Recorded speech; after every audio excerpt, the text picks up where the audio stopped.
अस्सलामुअलैकुम। बोल news headquarters में खुश आमदीद। मैं हूं आपके साथ फरीशा जुल्फ़िकार और मैं हूं बुशरा हक। हेडलाइंस आप जान चुके हैं। इस बुलेटिन में आज हम बात करेंगे, आज हल्फ कौन उठाएगा, शहबाज ने महाज संभाल लिया, नया लॉकडाउन, नई पाबंदियां,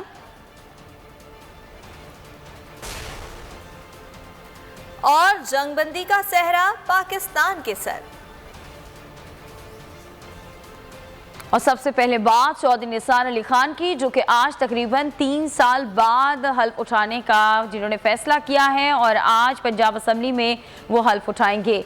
बयान में उन्होंने कहा कि मुशावरत के बाद ये फैसला किया है कि हल्फ उठाने जा रहा हूँ, किसी किस्म की कोई मारात नहीं लूँगा, असम्बली से तनख्वाह TADA समेत कुछ भी नहीं लूँगा। हल्फ उठाने का मकसद हल्के में सियासी हालात और मुहर्रिकात को कंट्रोल करना है। चौधरी निसार ने चंद रोज़ कबल असम्बली सेक्रेटरी से रहा था।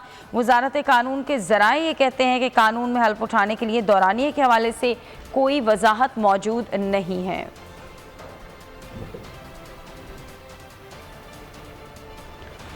ठीक है, इसी बारे में मजीद बात कर लेते हैं। नदीम रजा हमारे साथ मौजूद है। नदीम, आज तकरीबन 3 साल के बाद चौधरी निसार हल्फ उठाने जा रहे हैं। कितने बजे का वक्त है हल्फ बर्दारी की तकरीब का? देखिए, ये हल्फ बर्दारी तकरीब का वक्त तो आपका रिपोर्टर ही बताएगा। मैं इसके ऊपर ये ज़रूर बोल सकता हूँ कि ये हमारा एक निज़ाम का ये फरसुदा निज़ाम है, जिसमें एक MP इलेक्ट होता है जो वोटर्स के जो हक है उन्होंने इस्तेमाल किया, चौधरी निसार को वो असम्बली में पहुंचाया, लेकिन उनका जो नुमाइंदगी का हक था उनके हल्के के अवाम का, उसके उन्होंने चौधरी निसार ने उन्हें महरूम रखा। और अब 3 साल के बाद वो हल्फ उठाने के लिए जा रहे हैं वहाँ पे। तो यही चहम गोइयाँ हो रही हैं कि ये ऑल्टरनेट की सूरत में लेके आ रहे हैं। अगर ऑल्टरनेट की सूरत में भी लेकर आया जा रहा है चौधरी निसार को, तो ये बहुत ज़्यादा यानी कि भोंडा मजाक है पाकिस्तान के अवाम के साथ, बिलखुसूस उनका जो हल्का है उनके अवाम के साथ ये भोंडा मजाक किया जा रहा है कि ऐसी सूरत में लेके आना और एक अहम ओहदे के लिए लेके आना कि इनको जो पेश किया जा रहा है कि उस्मान गुलजार के ऑल्टरनेट की सूरत में। मेरे ख्याल में ऐसा तो कुछ नहीं होने जा रहा, क्योंकि इनको जो आशीर्वाद थी मुक़्तदर हल्कों की वो शुरू से, और ये भी पाकिस्तान मुस्लिम लीग की सरबराही के ये सबसे बड़े यानी कि मुतमन्नी थे, इनकी यही ख्वाहिश थी कि ये नवाज शरीफ के जो जा रहे हैं भारत के बाद इनको सरबराही दी जाए। ऐसा नहीं हो रहा, क्योंकि 2014 से इनके इख्तलाफात चल रहे थे, ये किसी को लेके आते नहीं थे, इनके पास कोई किसी से कांटेक्ट किया नहीं जाता था। तो अब ये अचानक पॉपअप हुए हैं कि जैसे कोई ट्रांजेक्शन होती है तो आपके मोबाइल के ऊपर वो पॉपअप होती है, आइकॉन आ जाती है। इसी तरह से इनको लाया जा रहा है यहाँ पे, और ये हमारे अगेन मैं बोलूँगा निज़ाम के साथ बददियानती है, और इस निज़ाम में ऐसे नक़ाइस मौजूद हैं जिसकी वजह से ऐसे सियासतदानों को मौका मिलता है कि आवाम का मजाक उड़ाएं। कि इस मुल्क को ज़रूरत है एक नए इमरानी मुआहदे की, एक ऐसा मुआहदा किया जाए कि जिसमें इस तरह जो अपने आप को अशराफे समझती है उनका ये मानना है कि हम हैं तो सब कुछ है, हम नहीं है तो कुछ भी नहीं है। जब तक ये ख़त्म नहीं होगी इन सियासतदानों की, उस वक्त तक ये इसी तरह से निज़ाम के साथ भी और अवाम के साथ भी ये खिलवाड़ करते रहेंगे।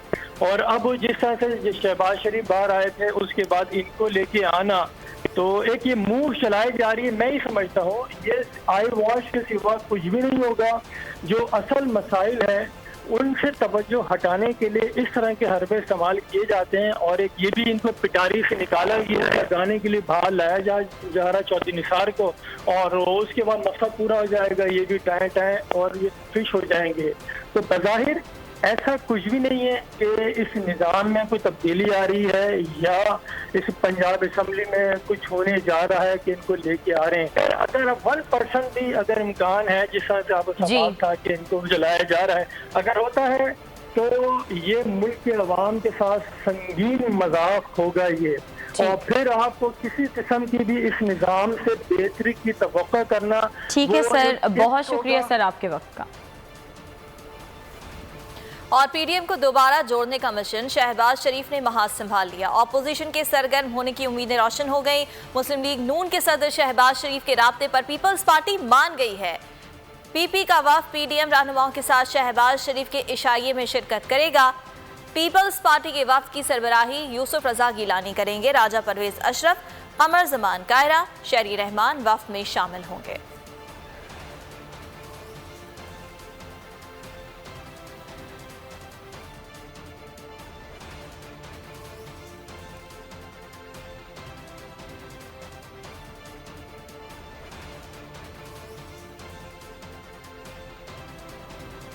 बात कर लेते हैं कोरोना वायरस की। तो कोरोना की 24 घंटे में वबा से मजीद 57 अफराद जिंदगी की बाजी हार गए। कोरोना के 3060 केसेस रिपोर्ट हुए।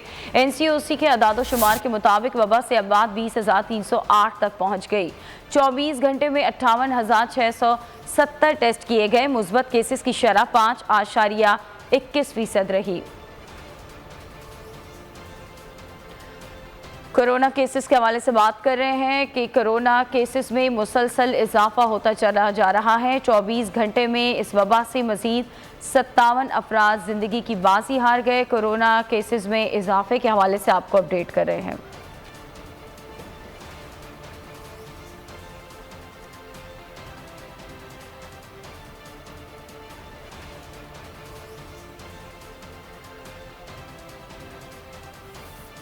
और अगर सिंध की बात करें तो यहाँ कोरोना की सूरत हाल बिगड़ती हुई दिखाई दे रही है। सूबाई हुकूमत ने SOPs का नया हुक्मनामा जारी कर दिया।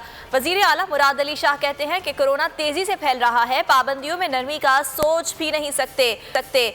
तालीमी इदारे मजीद 2 हफ्ते बंद रहेंगे। रेस्टोरेंट में डाइनिंग पर भी पाबंदी होगी। कारोबार सुबह 5 से शाम 6 बजे तक होगा। ट्रांसपोर्ट में 50% मुसाफिरों को सवार करने की इजाज़त होगी।